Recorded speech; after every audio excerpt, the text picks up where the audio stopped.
Okay, so for today's discussion, it's great to be joined by Cassandra from marketing, Adrian from BP Marine Fuels, and Sean from our technology team. So firstly, a very warm welcome. So we hear the term IMO 2020, we hear the term Marpol 2020, we hear the term 2020 global sulfur cap.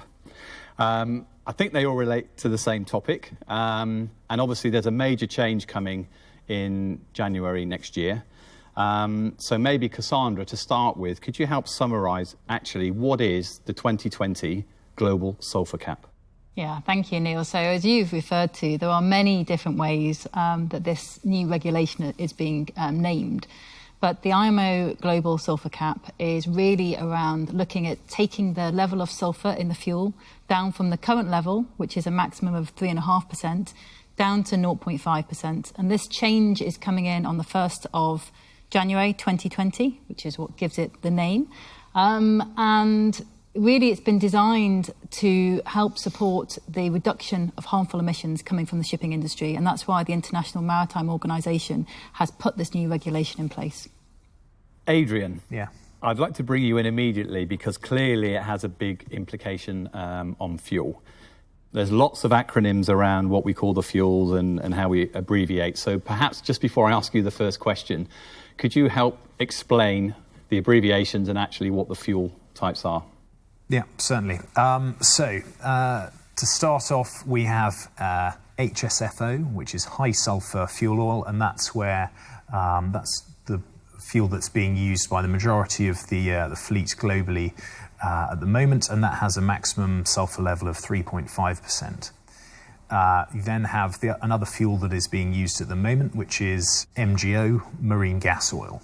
And a product that, like high sulfur fuel oil, is very well understood at the moment and available across the globe.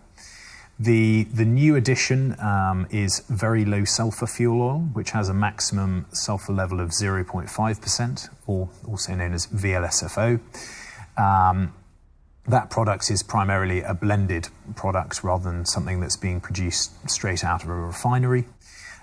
There's also then very low sulfur fuel oil is not to be confused with ultra low sulfur fuel oil, which has a maximum sulfur level of 0.1% and is used in the ECAs and was introduced for that piece of regulatory change in 2015.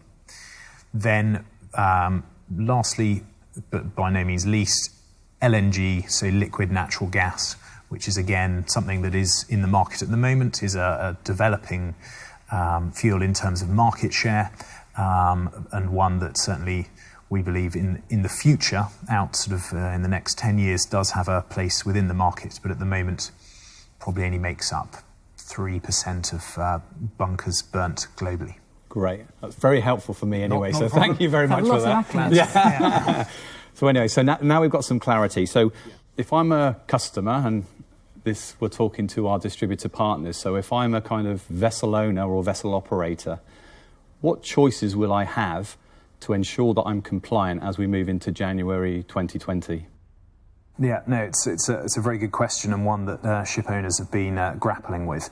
Broadly, there are four main fuel types and grades that can ensure that a ship owner is compliant.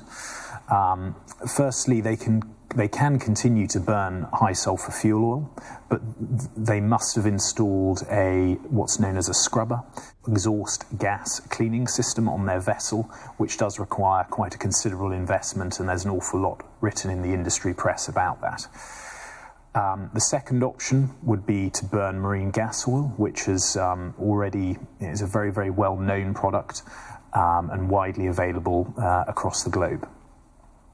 The third option, and one that's causing a lot of interest and debate and discussion, is a 0.5% or maximum sulfur level fuel, which is being known in the industry as very low sulfur fuel oil. These are primarily blended products. There's a lot of debate about those, and we can come on to that later. But that's your third option for compliance. Then another, which is a bit more niche, is LNG.